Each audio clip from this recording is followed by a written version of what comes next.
Etong battery nito guys, hindi ko talaga siya tinatapon kahit na siya ay mahina na.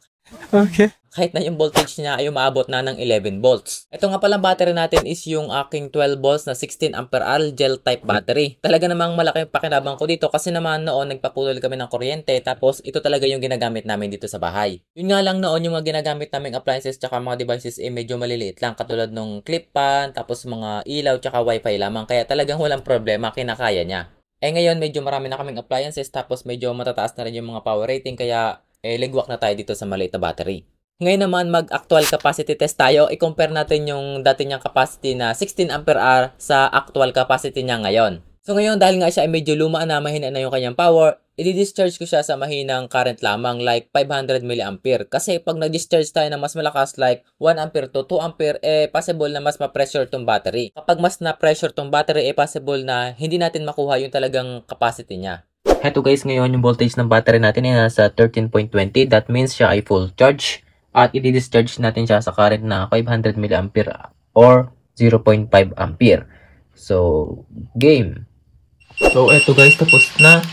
At ayan, nakakuha tayo ng 6.514 ampere hour. At eto na nga guys, yung dating 12 volts 16 ampere hour, ngayon ay nasa 6 ampere hour na lamang. O diba, nasa 10 ampere hour yung nawala sa kanya. Pero dahil nga meron pa siyang tirang 6 ampere hour, hindi pa talaga siya totally sira. At nagagamit ko pa siya, that's why hindi ko siya tinatapon. Kasi naman kahit na medyo malit na lang yung kanyang actual capacity, may napapagamitan pa naman ako sa kanya. Talagang useful pa rin naman. So ngayon naman sa kanyang capacity na 6 ampere hour, ano pang ba yung mga devices na nagagamit ko sa kanya? Nagagamit ko pa naman siya sa mga cellphone charging katulad ng mga keypad kasi matipid lang naman siya sa power. Tapos sa ganito 5 watts na ilaw. Tapos syempre nagcha-charge din ako dito ng mga electric shaver ko. And then nagagamit ko din siya dun sa aking wifi na to. And yes, nagagamit ko siya dito kasi naman itong wifi na to is matipid lang naman siya sa power. Pero syempre ginagamit ko siya kapag siya ay nakasaksak sa ating solar panel para naman continuous yung power at hindi siya ma-drain ng todo. And yes, ito pa rin yung gamit nating solar panel na CC lamp. Ito, nasa 15 watts ito. Tapos gamit ko pa rin yung ating isang PWM na solar charge controller na 10 ampere. So ngayon, recap muna tayo paano nga magkabit itong ating small solar setup na to. So syempre, number 1, i-connect muna natin yung ating solar charge controller sa battery. So ito yung positive ko, meron na siyang 3 ampere na fuse. So dito yung ating positive sa pangatlong butas. Meron man siya nakalagay dito kung saan ikakabit. Ito yung positive natin. I-connect natin siya sa positive ng battery. Medyo kalawangin na nga lang pala itong aking terminal kasi naman madalang ko na rin siyang mabuksan. Kasi lagi siya nakakabit dito, hindi ko na siya inaalis dati pa. So higpitan lang natin para mas maayos yung connection and then dito naman tayo sa negative, sa kanyang kasunod. Matagal na rin nga pala itong solar charge controller na to, hindi pa rin siya nasisira eh. Minsan nga nagkakamali na ako nakabit dito, nagkakabaligtad na yung positive at negative. Tapos nauuna kong ikabit din minsan yung solar panel pero until now okay pa rin naman. Siguro masisira siya kapag mataas yung power ng panel tsaka sa battery. Pero in my case naman, masyadong maliliit naman yung setup ko kaya wala naman ako nagiging problem dito. Kahit na magkabali-baligtad ako. Hindi naman siya sumasabog. Ayan. Nasa 12.8 yung voltage natin ngayon kasi niya siya. Nabawasan na kasi hindi siya nakakabit sa solar panel. Ito rin nga pala yung problem kapag medyo matagal na yung battery mo, mabilis na siyang mag-self-discharge kahit wala ka pang load na kinakabit, nababawas na yung kanyang voltage. Pababa na ng pababa. And then ngayon, kabit naman natin yung ating solar panel. Syempre, ito yung aking solar panel. So dito nga pala, hindi ko alam kung alin ang positive at negative dito kasi ayan o, halos magkaiba na yung kanyang kulay. Nakalimutan ko na rin. Gagamit ako muna ng multimeter. So kabit ko din eh. Pero dapat ito ay nasisinaga ng araw. Itong positive kong gagamitin. Tapos ito. So ayun, baligtad. Mayroon siyang negative sign. Dapat baligtarin natin. Ito yung gagamitin ko positive. Itong blue. Itong negative brown. So ayun, tama. Ito yung positive natin. Muntik na naman ako magkamali. Positive ay dito sa una, negative ay sa kabila.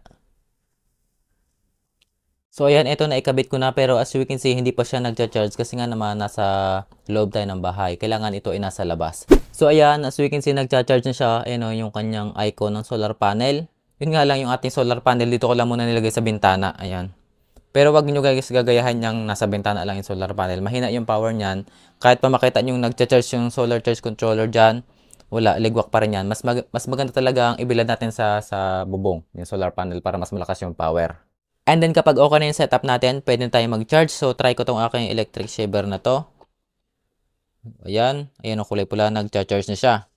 Tapos yung mga maliliit na cellphone, like yung mga keypad na phone, mahina din naman sa power yan, kaya pwede yan dito. Ayan, nagcha-charge na. So kapag ganyan lang yung mga china-charge ko, wala namang problema kahit pa maghapon yung nakasaksak diyan, kahit pa 24 hours yan, hindi naman yan namamatay. And ngayon, paano ko nga ba siya ginagamit dito sa ating wifi na to na 12 volts? So ginagawa ko lang ito, kino-connect ko siya dito sa ating solar charge controller, DINE. And then gumagamit ako ng back converter para ma-maintain yung voltage natin na nasa 12 volts lamang at hindi siya umabot ng mga 14 volts. Kapag kasi full charge yung battery, umabot siya ng 14 volts, baka naman masira yung ating wifi, kaya mas better gumamit ng back converter. So ito, ginagamit ko lang dito, sinasa ko siya dito sa ating solar charge controller sa output. Ito yung positive ko. Yan, tapos itong negative. Test naman natin yung kanyang output voltage dito. Ayan, meron siyang 12.32 volts, which is okay na okay naman para sa Wi-Fi. So, let's try DINE. Then, power on. Ayan. At eto, gumagana na yung ating Wi-Fi dito sa ating setup na to kahit na maliit na yung ating battery. Basta nakasaksak yung ating solar panel na yon at nakalagay sa bilad ng araw, gagamit ko yung ating Wi-Fi na yan dyan 24 hours. Kasi nga naman, mahina naman yung power consumption nitong Wi-Fi na to, kaya walang problema. So ngayon, ang tanong, paano nga ba natin mapapangalagaan yung ating battery para tumagal yung kanyang lifespan?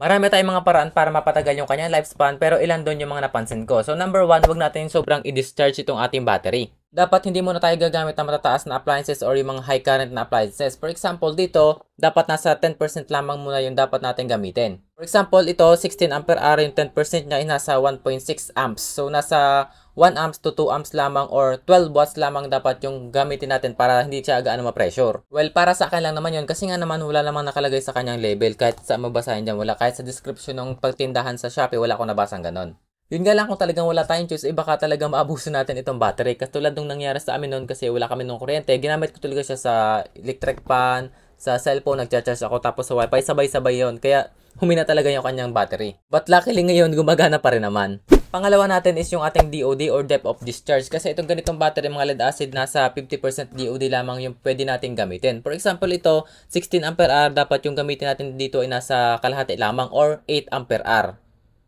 Diba sobrang liit na, parang wala kang na halos magamit dito. And then pangatlo, wag natin siyang i-overcharge tsaka i-overdischarge. Yung kasing ganitong lead acid battery ay nasa 13.8 volts lamang yung maximum charging voltage. Kapag umabot na siya doon, ibig sabihin siya ay full charge na.